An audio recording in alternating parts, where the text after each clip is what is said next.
Assalamualaikum warahmatullahi wabarakatuh. Perkenalkan, nama saya Taufik Utaudin dengan NIM 20504241012. Program studi pendidikan teknik otomotif kelas A.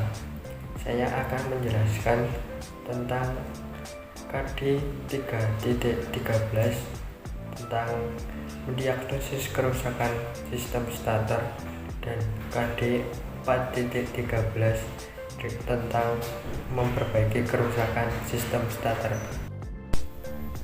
Sebelum masuk ke dalam materi inti, saya akan menjelaskan tujuan dari pembuatan video ini, kompetensi dasar dan indikator yang harus dicapai.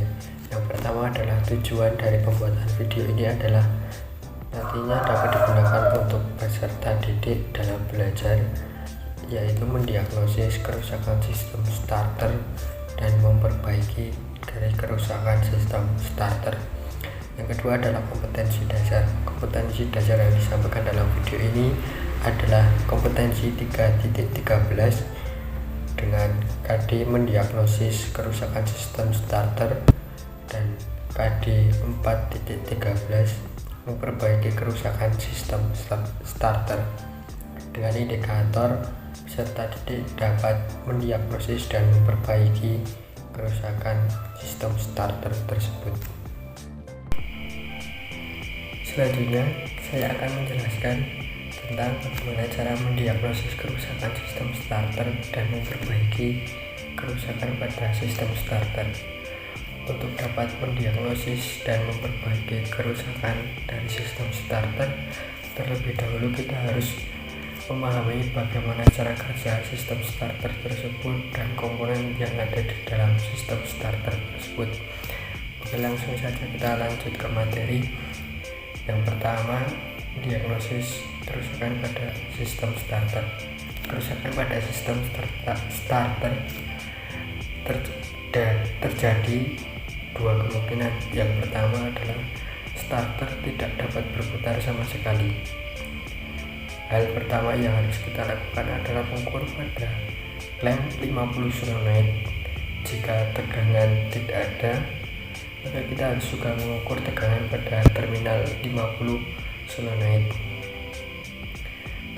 Tegangan terukur minimal 8 volt.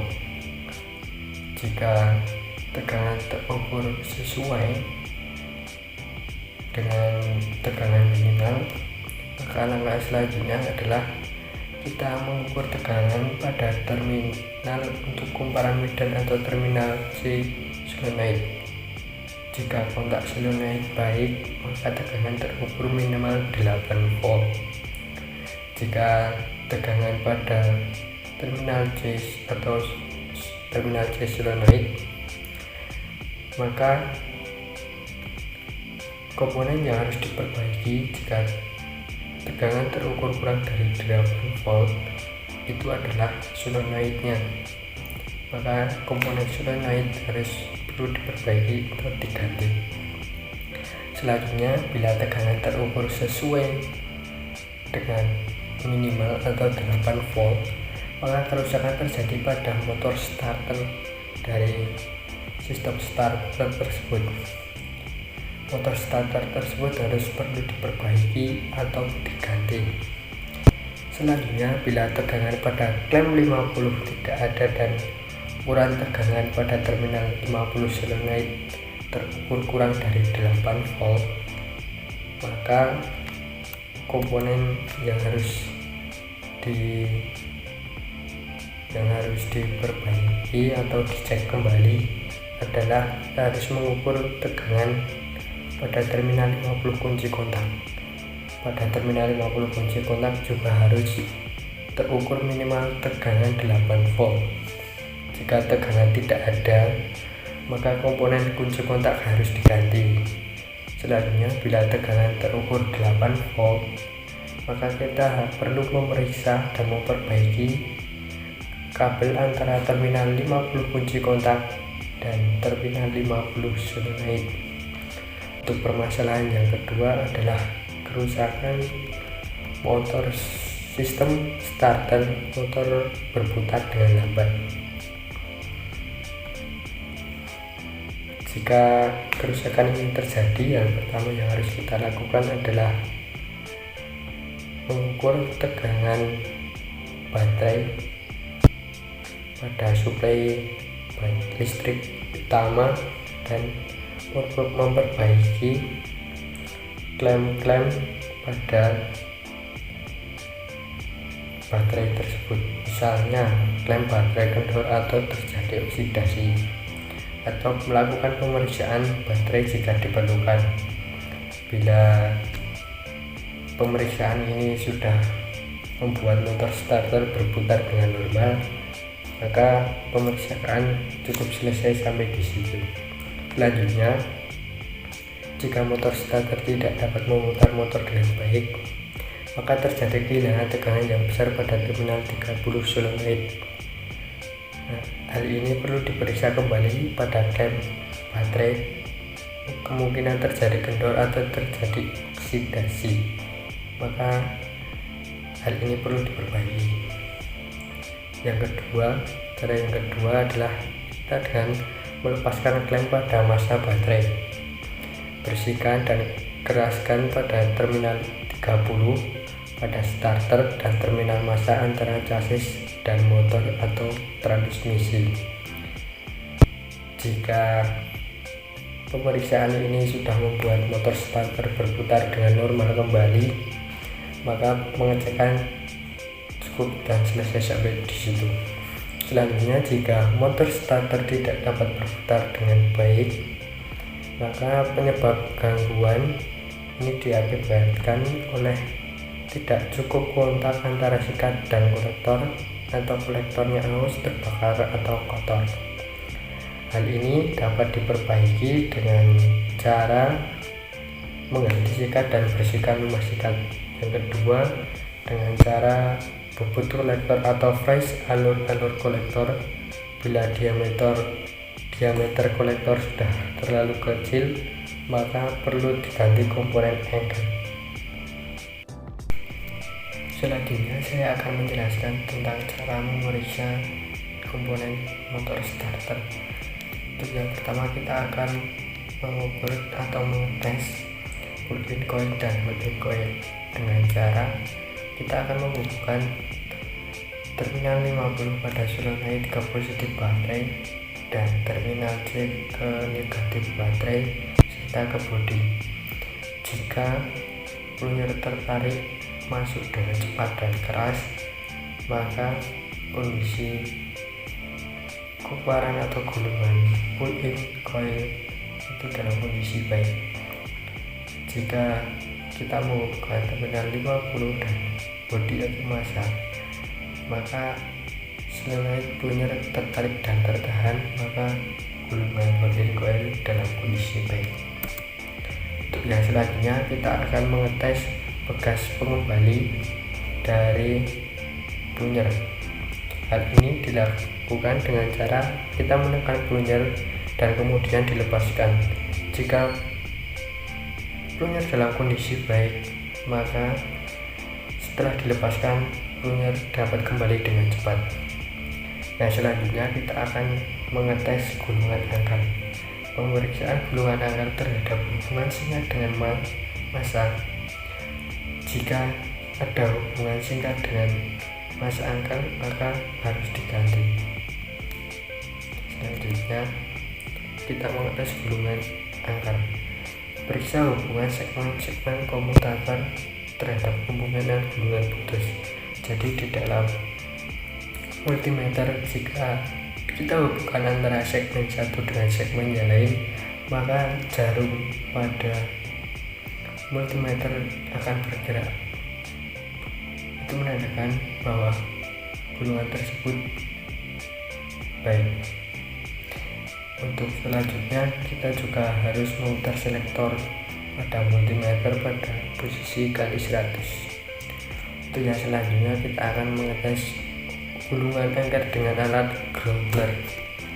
Dengan gulungan angker terhadap hubungan singkat dengan massa menggunakan growler, letakkan angker pada tester dan tempelkan sebilah plat atau daun gergaji di atas angker.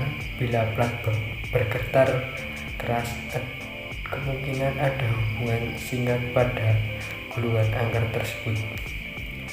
Selanjutnya kita akan memeriksa kelonjongan komutator. Hal ini dilakukan dengan cara menggunakan sebuah alat, yaitu dial indikator. Pemeriksaan komutator ini bertujuan untuk mengetahui terhadap kotoran atau kemungkinan terbakar. Bila kotor, maka bersihkanlah komutator tersebut dengan kertas gosok nomor 400. Selanjutnya kita akan memeriksa diameter komutator. Pemeriksaan diameter komutator ini dilakukan dengan alat mikrometer atau mistar sorong.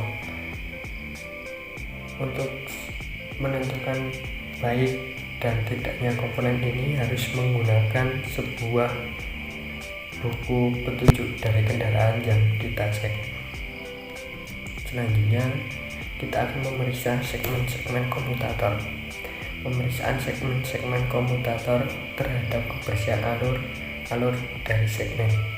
Jika alur segmen kedalaman kurang dari minimum, perbaiki dengan gergaji atau wrench komutator. Selanjutnya kita akan memeriksa permukaan bidang kontak sikat-sikat atau brush.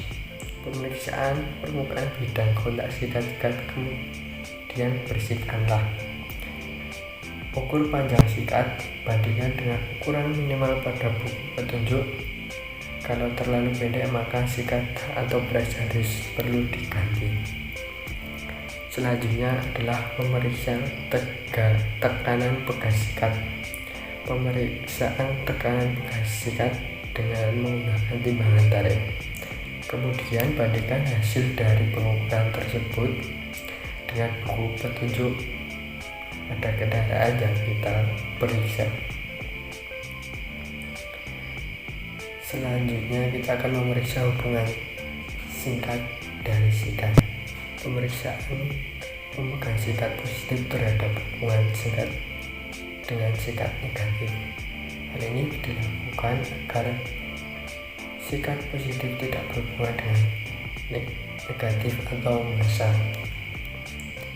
Jika diukur menggunakan multimeter, maka jika sikat positif kita hubungkan dengan kabel berwarna merah dan kabel hitam pada massa atau bodi, maka jarum pada multimeter tersebut tidak bergerak. Yang selanjutnya kita akan memeriksa roda gigi pinion dan poros ulir. Periksa roda gigi pinion dan poros ulir pemanjang terhadap aus atau cacat. Kemudian periksa kuping jalan bebas. Kemudian jika gigi pinion diputar searah jarum jam, maka gigi pinion akan berputar bebas. Jika diputar berlawanan arah jarum jam, maka gigi pinion tersebut akan terkunci atau tidak dapat berputar. Jadi gigi pinion hanya boleh berputar satu arah. Untuk yang selanjutnya kita akan memeriksa kumparan medan terhadap kemungkinan gulungan putus. Hal ini dilakukan dengan cara memeriksa menggunakan alat multimeter dan menghubungkan setiap ujung gulungan. Jika terjadi putus, maka pada jarum multimeter tersebut tidak bergerak atau diam. Selanjutnya memeriksa hubungan singkat terhadap massa pada kumparan medan. Hal ini dilakukan dengan cara menempelkan ujung dari kumparan medan ke massa atau bodi. Jika kondisi kumparan medan itu baik, maka tidak terjadi hubungan atau jarum pada multimeter tersebut tidak bergerak. Sekian penjelasan dari saya. Apabila ada salah kata mohon dimaafkan. Semoga apa yang saya jelaskan bermanfaat. Terima kasih. Wassalamualaikum warahmatullahi wabarakatuh.